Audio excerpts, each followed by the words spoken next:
such a thrill for me to be here, and I'm so happy to see all of you. You know, one of the biggest reasons that I'm happy to be here is because I shouldn't be alive today. I should have died on February the 2nd, 2006. That was supposed to be my last day here in this physical life. Because on that day, the doctors had told my husband and my family that I only had a few more hours to live. I was dying from end-stage lymphoma, which is a form of cancer of the lymph nodes. I had struggled with cancer for 4 years up to that point. For 4 years, this disease had devoured my body. It had traveled through my lymphatic system. It started with a lump in my neck, and then it spread throughout my lymphatic system.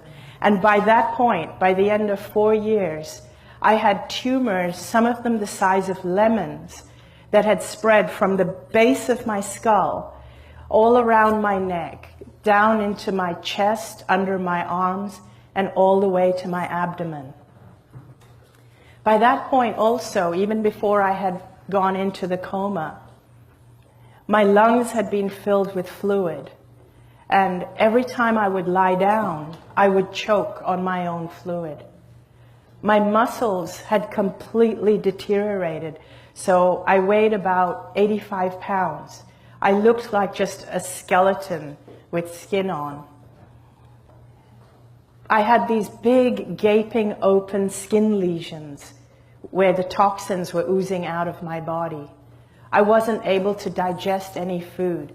I had a persistent low-grade fever. I couldn't walk because my muscles had been deteriorated, so I was constantly just lying down or being taken around in a wheelchair. I was connected to an oxygen tank all the time. I couldn't breathe without the aid of oxygen. And on that morning, on February the 2nd, 2006, I went into a coma. The doctors had said these were my final hours because now my organs had shut down. My organs were failing. So my family were told that if there was anybody that had to see me before I died, this was the time. Unbeknownst to everyone around me, though, even though it appeared that I was in a coma and my eyes were closed, I was aware of everything that was going on all around me. I was aware of my husband, who was distressed, but he was by my side holding my hand. I was aware of everything the doctors were doing. They were putting tubes in me. They were removing fluid from my lungs so that I could breathe easier. I was aware of every single thing that was happening. It felt as though I had 360-degree peripheral vision. I could see everything happening all around my body. But not just in the room where my body was, but even beyond. And it was as if I had expanded out of my body. I was aware of my physical body. I could see it lying there on that hospital bed. But I was no longer attached to that body. It felt as though I could be everywhere at the same time. It was like wherever I put my awareness, there I was. I was aware of my brother who was in India. My body, I was in Hong Kong. This was happening to me in Hong Kong. My brother was in India and was rushing to get on a plane to come and see me. He wanted to see me before I took my last breath. And I was aware of that. I felt as though I was with him. I saw him on the plane. And then I also became aware of my father and my best friend, both of whom I had lost. Both of them had crossed over, had died. But I became aware of their presence with me, as though they were guiding me and communicating with me. One thing that I felt in this amazing, expansive state, I felt I was in like a realm of clarity, where I understood everything. I understood why I had cancer. I understood that I was much greater. In fact, all of us are much greater and more powerful than we realize when we're in our physical bodies. I also felt as if I was connected to everybody, like all the doctors that were treating me, the nurses, my husband, my mother, my brother, and everybody. I felt as though we all shared the same consciousness. I felt as though I could feel what they were feeling. I could feel the distress they were feeling. I could feel the resignation of the doctors. But at the same time, I didn't get emotionally sucked into the drama, but yet I understood what they were feeling. It's like we all share the same consciousness. It's like when we're not expressing in our physical bodies, you and I and all of us, we are all expressions of the same consciousness. That's what it felt like.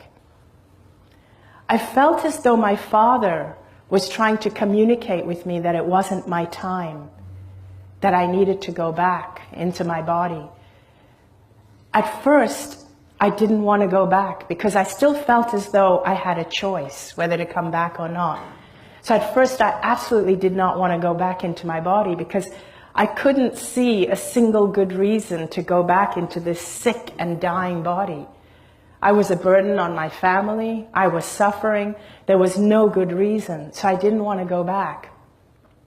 But in the next instant, it felt as if I completely understood that now that I knew what I knew, and because I understood what caused the cancer, I knew that if I chose to go back to my body would heal very, very quickly.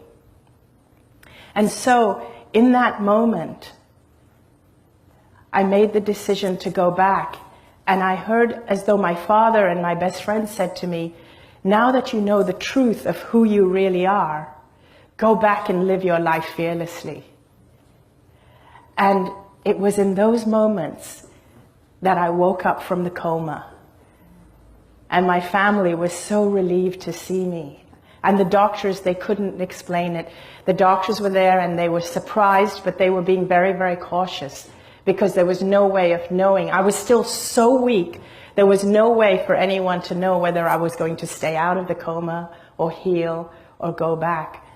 But I knew I was going to be fine, and I was telling my whole family, I'm going to be fine. I know I'm going to be fine. It's not my time. Within 5 days, the tumors in my body had shrunk by 70%. After 5 weeks, I was released from the hospital to go home. I was completely cancer-free. Now, what has happened is that I've had to pick up my life from that point. And as you can imagine, my life feels completely different. It changed my view of the world. That experience changed my view of our physical bodies, of my physical body, of illness, and how I perceive the world. I found it very difficult to integrate back into life again after that experience. And the best way I can think of to explain what it feels like would be to use metaphors. And a metaphor that I like to use is one of a warehouse. I'd like you to imagine, if you will, that we are in a totally darkened warehouse that's pitch black. Just imagine that right now you're in a warehouse that's completely pitch black and you can't see anything because it's so dark. You can't see anything in front of you anywhere. But imagine that in your hand you hold a little flashlight, just a little flashlight, and you switch on that flashlight. And with that flashlight, you navigate your way through the dark. And you use just the beam of that little flashlight to navigate your way in the dark. And everything that you see in the warehouse is only what you can see with the beam of that flashlight. Now imagine if the beam is shining over there, all you see is what's over there. Everything else is in darkness. You shine the beam over there, and all you see is that spot there. Everything else is in darkness except for the light of the beam.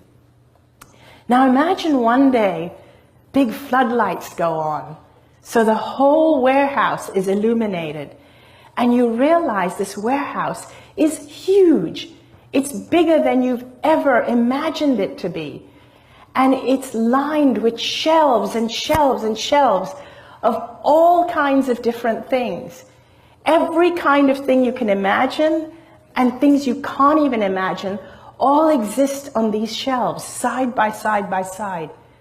Some of these things are beautiful, some not so beautiful, some large, some small, some things in colors you've never ever seen before, colors you've never imagined to exist, and some things that are strange and funny looking, all exist side by side. And you've seen some of them before with your flashlight, but many of them you've never seen before because your flashlight had never shone on it. Now imagine if the lights go back off again, and you're back to one flashlight. Now, even though all you can see is what you see with the one flashlight, the beam of one flashlight, at least you now know there is so much more that exists simultaneously and alongside the things that you can see.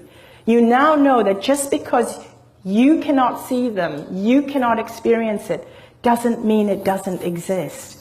You now know that because you've had that experience. That's what it feels like to me. It feels like so much more exists than what we believe. So much more exists than what we have experienced. It's just beyond our flashlight. And just to help you understand that a little bit better, I'd like to try a little game, a little experiment with you. I want you to look around the room and find everything you can that is shades of red, everything from red to burgundy. Just look around and commit it to your memory. As many as possible, commit it to your memory, because I'm going to ask you to recall it. Okay, close your eyes, face the front. Now, how many things can you recall that are blue in color? Almost none. Think about it, almost. Now open your eyes and look around. See how many blue things there were that exist alongside the red, but you didn't even notice it. You didn't see it. Why? Because you weren't aware of it. The beam of that flashlight, what is that? That is your awareness. That beam is your awareness. When you flash your awareness on something, it becomes your reality. It becomes what you experience. There can be something else that's right under your nose, but if your flashlight is not shining on it, you won't even notice it. You won't even be aware of it. Think about this. Think about all the billions of dollars we are spending on cancer awareness. Think about all the cancer awareness campaigns. Imagine if we put that much money, energy, and effort into wellness awareness. What a different world we would have. Imagine if we put all our effort into peace instead of into fighting and wars. We would have a very different world if we changed our awareness. To bring it down onto a more personal level, I want to share with you the 5 biggest lessons I learned from this experience. Number 1, the most important thing that I learned, the most important thing we have here to focus our awareness on is love. That is number 1. And when I say love, it's very easy to say, or for us to say, we need to love other people. But one of the things I learned is that one of the reasons I got cancer is because I didn't love myself. That's hugely important. When we love ourselves, we value ourselves. When we value ourselves, we teach people how to treat us. When you love yourself, you find no need to control or bully other people, nor do you allow other people to control or bully you. So loving yourself is as important as loving everybody else. And the more you love yourself, the more love you have to give other people. Number 2, the next biggest lesson I learned was to live life fearlessly. Most of us are brought up on a diet of fear. We're taught to fear everything. I used to fear everything. I used to fear cancer. I used to fear eating the wrong foods. I used to fear displeasing people. I feared just about everything. I feared failing, and most of us are brought up fearing everything. And people think that fear keeps you safe. That's actually not true. love keeps you safe. When you love yourself and when you love other people, you'll make sure that you keep yourself safe and that you keep other people out of danger's way. Love keeps you much safer than fear does. The third thing I learned that is so important is humor and laughter and joy. We're born knowing this stuff. We're born knowing that it's important to laugh because that's what kids do all the time. We're born knowing love and fearlessness, but it gets conditioned out of us as we grow up. Laughter is so important, and humor and finding your joy in life. It's more important than any other spiritual activity that you can think of. If we had more laughter, in fact, if even our politicians learned to laugh, we'd have a very different world. And if we had more laughter, you would have less people with illness, you'd need less hospitals, and you'd need less prisons as well. The fourth thing I learned is that life is a gift. It really is. Most of us live our lives as though life is a chore, but it shouldn't be that way. And it's unfortunate that only when we lose something that we value do we really realize the true value of it. And it took me losing my life to realize the value of my life. And I don't want other people to make the same mistake, which is why I'm standing here sharing my message. Because I don't want people to realize when it's too late the value of their life. And your life is a gift. Even the challenges that come to you are a gift. When I had cancer, that was the biggest challenge I could ever have. But today when I look back on it, I feel it's the biggest gift I could have had. People think that the cancer, or even I thought the cancer was killing me. But actually, I was killing myself before I got cancer. The cancer saved my life. All your challenges are gifts. In the end, you will in the end, you will always find that your challenges are a gift. And if you're in a challenge and it doesn't feel like a gift yet, it means you haven't got to the end yet. The fifth and final thing, which is so important that I learned, is that the most important thing for you is to always be yourself. Be as you can be. Shine your light as brightly as you can. Embrace your uniqueness. Just realize who you are, get to know who you are, love yourself unconditionally, and just be yourself. And with those 5 things, I invite you to go and live your life fearlessly. Thank you very much.